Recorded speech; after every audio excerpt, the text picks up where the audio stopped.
Tää löytyy niin kuin mun uran varrelta autoja, millä mä oon uraa rakentanut. Sitten täältä löytyy autoja myös, millä isä on ajanut, isäni Jari Latvala. Ja sitten löytyy sellaisia autoja, mitkä on ehkä, mä oon tietysti viimeisimpinä vuosina nyt ollut, kun mä oon tähän iso osa mun elämästä on nyt nykyään liittyy tuohon Toyotaan, että kun on Toyotan tallipäällikkö ajanut Toyotalla rallia, niin Toyotan kalustoa löytyy niin kuin tehdaskalustoa, jolla on ajanut sitten Markus Grönholm ja Didier Oriol ja Juha Kankkunen. Tämmöisiä autoja löytyy. Sitten on muutamia siviiliautoja, semmoisia klassikkoja, eli esimerkiksi Volkswagen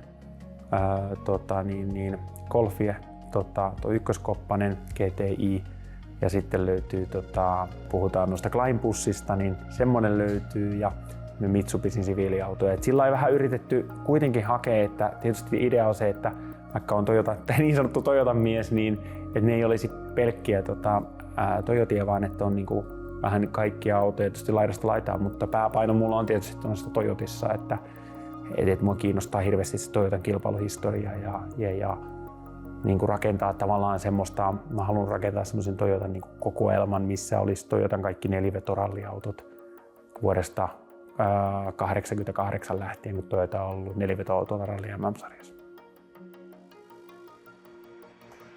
Jos mietitään vanhan liiton täysverisiä ralliautoja, niin vieläkö niitä löytyy ja onko niitä helppo löytää? Kyllähän se on mennyt vaikeammaksi. Kyllähän se on. Tossa mä kävin yhtä listaa itse asiassa eilen läpi, eli tämmönen Toyotan niin kun, puhutaan Celica-malli ST165, mikä tuli silloin ensimmäisenä 88, millä Carlos Sainz voitti rallin maailmanmestaruuden 90. Niittäkö autoja tehtiin 59 kappaletta, niistä oli jo 16 tuhoutunut ennen vuotta 1992. Niin sitten tavallaan, että sen jälkeiseltä ajalta mietitään, että 30 vuotta, niin onhan niitä paljon tuhoutunut sen jälkeenkin. Että kyllähän se fakta on, että semmoisia ehjiä hyviä autoja ei löydy kovin helposti. Yleensä ne voi löytyä osina, ne löytyy jostain semmoisena raatoina. Ja sen takia me oikeastaan on tehnyt sitten nuo työtilat tähän mun yritykselle. Ja me ollaan sitten lähdetty niin kuin tekemään sitä hommaa, että me rakennetaan niitä ralliautoja. Mä oon ostanut aika paljon semmoisia niin kuin projekteja, raatoja ja haalinnut sitten osia kasaan ja rakennettu sitten niistä niitä täydellisiä kilpa-autoja omaan käyttöön plus myyty asiakkaalle. Tässä sun selän takana on tämmöinen todella upea nykypäivän Toyota. Mikä tämän auton tarina on? Tässä on Toyota Yaris VRC vuodelta 2021. Se on Safarin voittoauto, eli Sebastian Ogier voitti Safarissa 2021. Ja tämä auto on tässä ollut mulla, niin kuin mä oon vuokrannut sen tuolta Toyota Gazoo Racing World Rally-tiimiltä, koska mä oon halunnut, että meillä olisi VRC myös täällä esillä. Niin kuin sanoin, että tuohon Toyota-kokoelmaan, niin siihen kuuluu vanhat A-ryhmän autot ja myös sit VRC, joka on nykypäivää. Mutta koska mulla ei ole ollut täällä omaa autoa, mutta tänne on tulossa, toivottavasti se on nyt tämän vuoden loppuun mennessä saisin sen auto, eli vuoden 2018 Australian MM-kilpailun voittoauto, kun varmistin silloin sillä voitolla meille Toyotalle silloin merkkimestaruuden yhdessä Esa-Pekka Lapin kanssa silloin siinä kisassa, niin se auto on mulle luvattu Toyotan puolelta ja se auto on tulossa ja sitten tämä auto lähtee takaisin Jyväskylään ja sitten mulla on se ihan oma käyttämäni auto olisi täällä.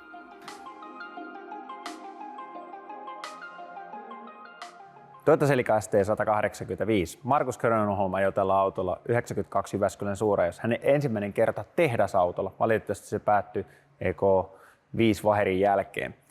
Tämä auto on matkanut yhdessä vaiheessa Jamaikalle, tullut sieltä Englantiin, Irlantiin ja ostettiin tämä 2018 paloina, täysin ruosteisena joka paikasta. Mutta on erittäin iloinen, että on saatu eheytettyä ja rakennettua tämä takaisin kuntoon. Siinä meni reilu 3 vuotta.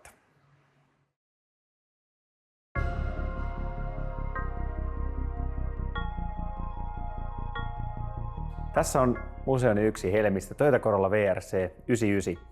Tällä ei ole Didier Oriol Jyväskylässä. Se oli niin sanottu käärmeauto. Ja käärmeautolla otettiin ensimmäinen TV-erikoiskokeen voitto 99. Sitten itse olen rakentanut tällä uraa vuosina 2005-2006, ennen kuin tulin ammattilaiseksi 2008. Hyvin isoja muistoja, enkä koskaan ole kaatanut tätä autoa. Sun ammattimainen ralliura päättyi vuonna 2020. Sä olit pitkään ajanut ammatikseen rallia, yli 200 MM-rallia ja kiertänyt maailmaa vuodesta toiseen. Millainen pudotus se oli, kun kaikki tavallaan loppui kuin seinä? Kyllähän se vaikeeta oli. Kyllähän se alku oli hankalaa. Että totta kai siinä vaiheessa elämässä kävi läpi niitä, että mitä jos olisin tehnyt toisin ja olisin saavuttanut enemmän ja olisiko pitänyt tehdä erilaisia ratkaisuja. Mutta tietysti hienointahan tässä elämässä on, että kun se yksi ovi sulkeutuu, niin uusia mahdollisuuksia avautuu. Ja 20 vuoden lopulla niin avautui uusi mahdollisuus. Toyota tarjosi mulle tallipäällikön työtä, mitä en osannut odottaa. Ehkä oli pieni haave ollut, että se voisi olla esimerkiksi hieno juttu, mutta se tuli niin isona yllätyksenä siinä kohtaa ja se lähti tietysti elämä taas vähän uuteen suuntaan sen jälkeen. Kyllähän se rooli muuttuu ihan totaalisesti, että se on erilaista olla tuolla tuulilasin sisäpuolella tai tuulilasin ulkopuolella. Kuljettajana sun pitää vaan yrittää tehdä se oma hommas mahdollisimman hyvin ja keskittyä tuomaan tuloksia tiimille. Mutta sitten kun sä oot tallipäällikönä, niin sä et voi enää vaikuttaa siihen varsinaisesti siihen kuljettajan suorittamiseen kovin helposti. Se millä sä voit vaikuttaa siihen on se, että sä annat sille parhaan mahdollisen auton ja sä annat sille parhaan mahdollisen työtilan, rauhan, keskittymisen, oot sen tukena, sen kuljettajan tukena. Ja se, että hän menee hymyilemään sinne autoon, niin sillä sä voit parhaiten varmistaa sen, että se kuljettaja tekee parhaan tuloksen. Mutta se mitä mä oon pystynyt hyödyntämään hirveästi on nyt omakohtaiset kokemukset kuljettajana. Kun on ollut niitä vaikeita hetkiä, tulee se, että mitä olisi tarvinnut silloin, kun tulee vaikka huonoja jaksoja tai miten sä haluaisit, että saisit semmoista itseluottamusta, niin mä oon yrittänyt toimia sillä tavalla, mitä mä oon kokenut, mitä mä itse olisin tarvinnut, tai sitten niitä hyviä asioita, mitä on saanut, ja sitten tietysti niitä huonoja kokemuksia, mitä on kokenut läpi, niin yrittää niitä, että vältettäisiin niitä, taikka sitten, että päästäisiin, jos tulee vaikka ulos, että päästäisiin mahdollisimman nopeasti eteenpäin, ja sitten saataisiin itseluottamus takaisin kuljettajalle ja sitten kohti seuraavaa kilpailua.